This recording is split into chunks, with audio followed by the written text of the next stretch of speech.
of the more difficult topics with sound design and synthesis is FM synthesis. FM synthesis stands for frequency modulation synthesis. So basically, I'm going to give you a little bit of a history with FM synthesis, where it came from, and we're going to look at some of the more popular tools that are out here today, and I'm going to show you some of the tricks, techniques, and some of the magic that goes on underneath it all. So it was developed by a guy by the name of John Chowning, who was involved at Stanford University. That basically was all figured out on paper and everything, and what happened was Yamaha was very, very interested in the technology, and they ended up getting the rights to use FM synthesis in the 1980s in synthesizers. Now, what had been going on before all of this was analog synthesizers had been born in the 1960s, had a very, very strong life in the 1970s, and basically, FM synthesis is kind of what put it away in the 1980s. And it's a very interesting story. I'm going to go here to one of my favorite websites, Vintage Synth Explorer.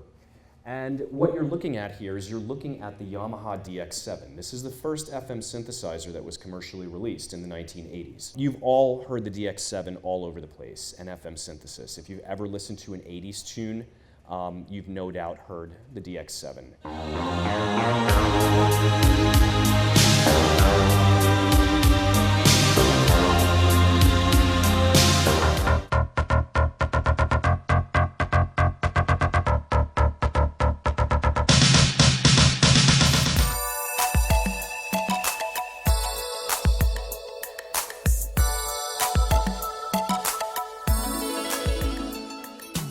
So, basically, FM synthesis was very popular in the 1980s, and what happened is that once the sampler came about, the sampler ultimately killed FM synthesizers, because then it sounded exactly like what people wanted to sound like. Now it really sounds like a piano, now it really sounds like a string section. FM synthesis can sound very plastic, very digital, very cold, but it can make some very, very unique sounds. So I've got this set pulled up here, and essentially I've got a number of different instruments to show you. The first one that I've pulled up, which is not an FM synthesizer, is called Massive. You've probably seen the Native Instruments Massive synthesizer. Everybody's played with this probably at least once. There's no way you can't say that you haven't heard this thing, because it's being used by everybody everywhere.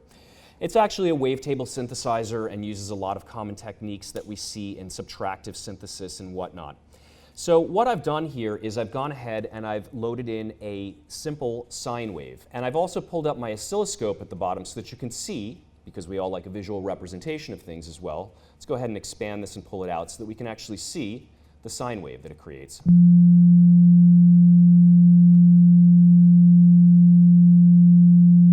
Okay, so I got it frozen there, and let's enlarge it.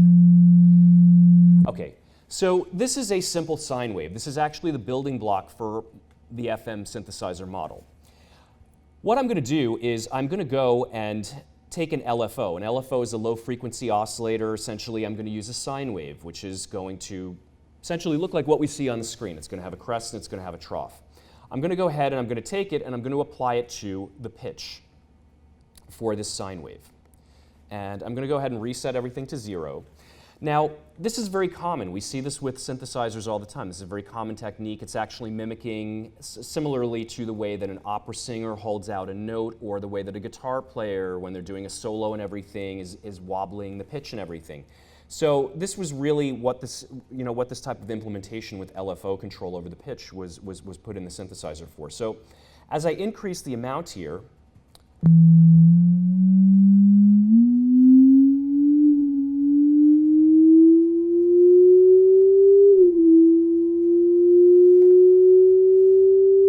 okay, so what we hear is we hear the pitch going up and down. As I increase the rate on the LFO,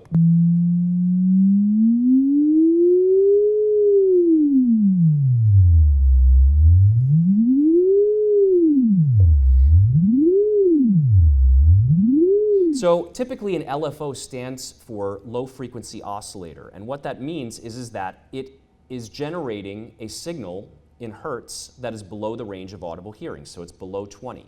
The whole idea with FM synthesis is that it uses the same concept of this LFO, but wobbles the pitch at the audio rate. So it's wobbling it above 20 hertz, so fast that we don't even hear the wobble after a point or the vibrato. What we hear is a new metallic sideband that's been created. So as I increase the rate here,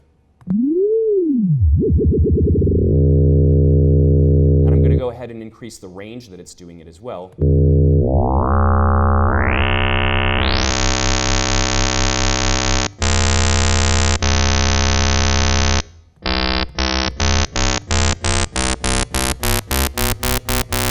Got a little bit of a problem here. Doesn't play musical pitches up the keyboard. It's making some very cool sounds, but this is actually the big problem that existed, and this is what John Chowning's contribution to FM synthesis and his design was, basically to work out a special tuning scheme called exponential tuning that allowed for the correct pitches to be played on the keyboard as you play up and down the keys. Right now, this is a fixed rate that's going on. Essentially, with FM synthesis, each key is represented at a different frequency for the modulation as well as the pitch that we're hearing. So it's a rather complex thing that's going on. It was not something that was ever possible inside analog synthesizers because they didn't have this digital type of control. So this is really something that was born of the digital technology age. So essentially, the way that an FM synthesizer works is that it has a bank of oscillators. We know from what we see with looking at a more traditional style synthesizer that the sound is generated by oscillators, right? So Massive here has 3 oscillators. That means each oscillator can have a different waveform. Well, the way that FM synthesis works is that the oscillators are actually not really called oscillators. They're called operators. And the reason why they're called an operator is because of 2 things. The first thing is that each oscillator, if we take a look along the actual path of it here, has its own independent envelope control. And the envelope control, if we think about it in a normal context, is going to control the volume over time. So if I go back, let me go here and just make sure that everything is piped in with this. Okay, looks like it is. Okay, so back here to the PX7. If I go ahead and increase the volume here. So essentially, each operator has its own volume control. So if I go ahead here and change this,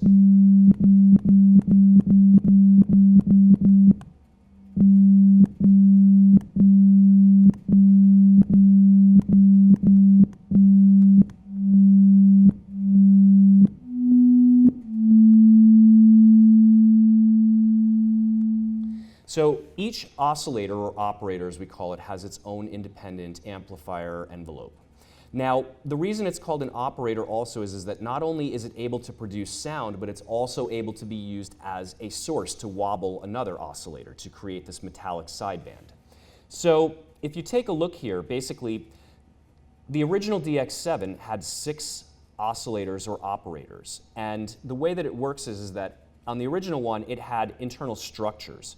Basically, what's connected to what. And you can see over here on the right side, this is represented by what's known as an algorithm, an FM algorithm. And this is very important even when working with the newer stuff to be able to understand what an FM algorithm is. I'm going to take a jump over here to this chart that I have, something that I like to use in the classroom when I'm teaching this. So this is actually what the DX7's algorithm chart looked like. So there were actually 32 different structures that could be chosen between. Now, you might ask, why do you need 32 different structures? And the answer was because each one would be more suitable for a particular type of sound. So the way that these charts work is that the numbers and operators down at the bottom are the ones that are sound producing. So you see that they kind of have an output that goes down to, it's almost like they're all being mixed together. So if we take a look at number 5 here, 1, 3, and 5 are all producing sound, whereas 2 is affecting 1, 4 is affecting 3, and 6 is affecting 5. So when looking at this, certain types of sounds, as I said, are going to be better suited for certain types of algorithms. To give you a good example here, let's say a pad or texture sound, something complex where we hear it almost layered with multiple tones going on. A suitable algorithm for this is something that's going to have multiple sounding operators. That way we can have them pitched at different ranges and we can have different things happening to them. So it sounds more like this layered kind of complex sound. Whereas if we were talking about that bass sound, like what we heard on the New Order track or New Shoes, we would use something that has less sound producing operators and more sound modulating operators. So let's just get the terminology correct here with all of this too. When an operator inside an FM structure produces sound, it's what's known as a carrier. When it modulates or affects another one, it's what's known as a modulator. So an operator inside an FM structure can be considered either a modulator or a carrier. So multiple carriers, lots of carriers, and few modulators is good for pads and textures, whereas few carriers and more modulators is going to be better for bass sounds, lead sounds, these types of sounds that we want to sound very interesting and everything. So now that we've got that little understanding and everything, we can go ahead and take a look back here at the different algorithms that exist for the PX7, and essentially it allows me to switch between them so you can see, as far as from the chart here, what's going on. So if I just was to explain this one back out, basically operator 2, which is a modulator, is affecting operator 1, which is a carrier, and operator 4 is modulating operator 3, which is a carrier. But operator 5 is modulating 4, and operator 6 is modulating 5. So it becomes like this cascading kind of chain of the different parts affecting each other. So incredibly complex and detailed sounds can be created with FM synthesis. So now that I've got the sound pulled up and everything, let's take a look at one other thing to be aware of as well. So tuning is obviously going to be part of a synthesizer structure and part of an engine. The tuning is located over on the left-hand side over here. It looks quite a bit different from the rest of the tuning that you've seen. It actually, instead of using octave ranges and semitones, it's using a tuning that fits with this exponential tuning scale. We have coarse tuning and we have fine tuning, and basically the coarse tuning is based off of multiples of the fundamental frequency.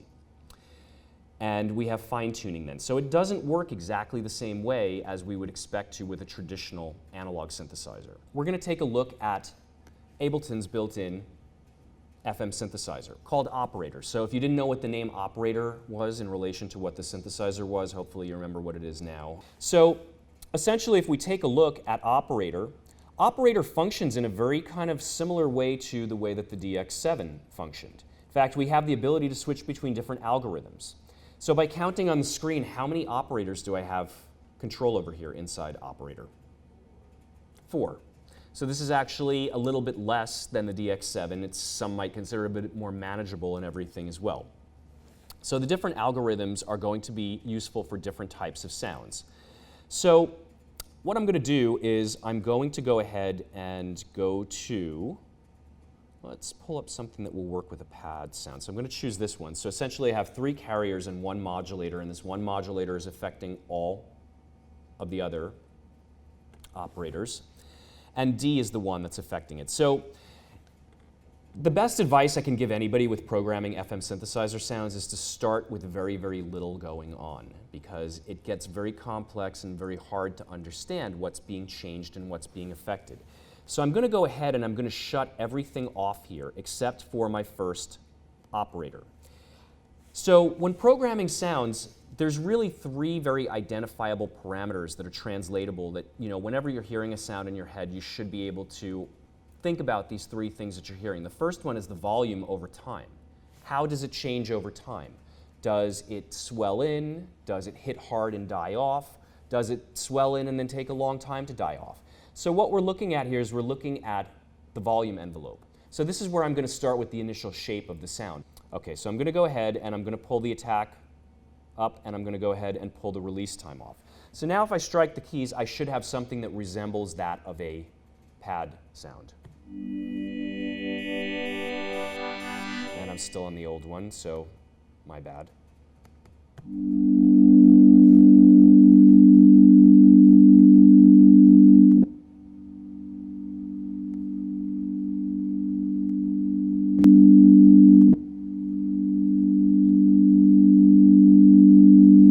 Okay, so that's a good start right here.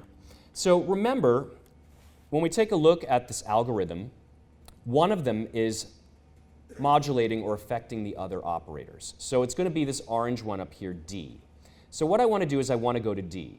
Now, the interesting thing with FM synthesis, and the way I usually describe it to people, is that it kind of works the opposite of the way that you work with an analog synthesizer or subtractive synthesizer. When you work with a subtractive synthesizer or an analog synthesizer, you're usually starting with very bright, buzzy waveforms, right? You start with a sawtooth wave or a square wave or something that's very harmonically rich. In the subtractive synthesizer, you use a series of filters to subtract or eliminate those harsh frequencies to kind of dull and smooth the sound out a little bit. FM synthesis is kind of the backwards side of this whole thing. Instead of starting with these harmonically rich waveforms, you're starting with sine waves. And you're using other sine waves to then distort that waveform and create the harmonic overtones that you would otherwise be hearing from these bright, buzzy waveforms that the analog synthesizer. So let me just go ahead and pull up this oscilloscope to the operator track just so you can see the whole thing happening here in front of you. So I'm going to go to operator D. And if I go ahead here and hold down the pad,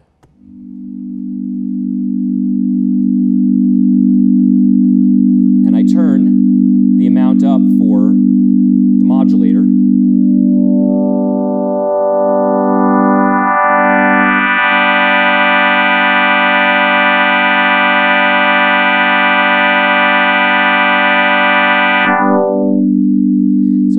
kind of like it starts with a closed low-pass filter and it's opening up. So I think that thinking about it going in the opposite direction, maybe backwards, is an easy way to remember this.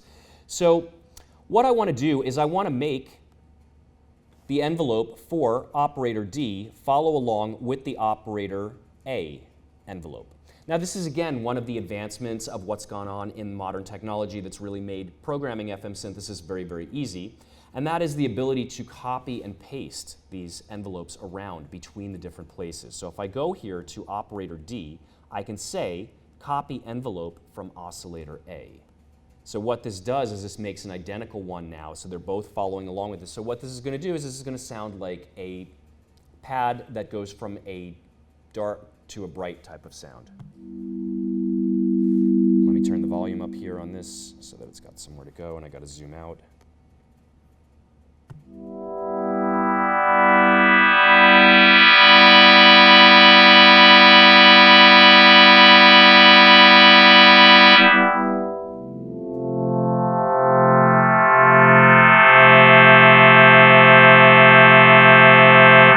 So as you can hear, it creates this very digital, metallic type of sound. It's very pretty, but it's very different from what we hear coming out of an analog synthesizer. So I'm going to go ahead and make some more changes here. What I'm going to do is I'm going to turn on operator B, and I'm going to go ahead and copy from the envelope from A. And the variation that I'm going to create here is I'm going to go ahead and set the tuning different on the subsequent operators so that it sounds like more of a layered, multi-octave type of sound here. So I'm going to go ahead to C, and I'm going to go and say copy envelope from oscillator A. And I'm going to go ahead and zoom out a little bit so that I can turn this volume up. Go ahead and turn this one up, and let's go ahead and set this one to the upper stratosphere as far as tuning goes. And I think what I might do is I might put a little bit more of an attack lag onto the modulator so that we hear some of the clean tones first.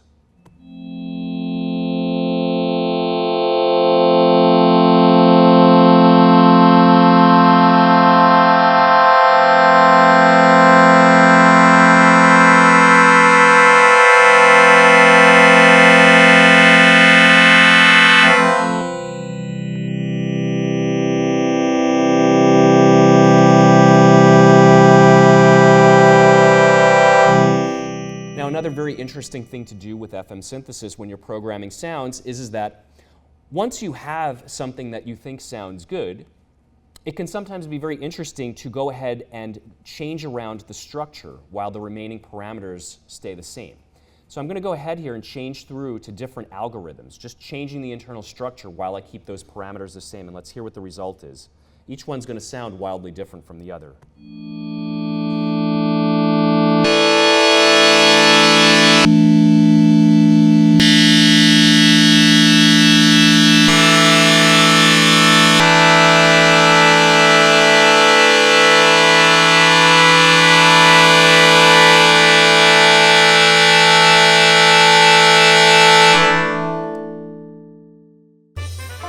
Welcome to Dubspot.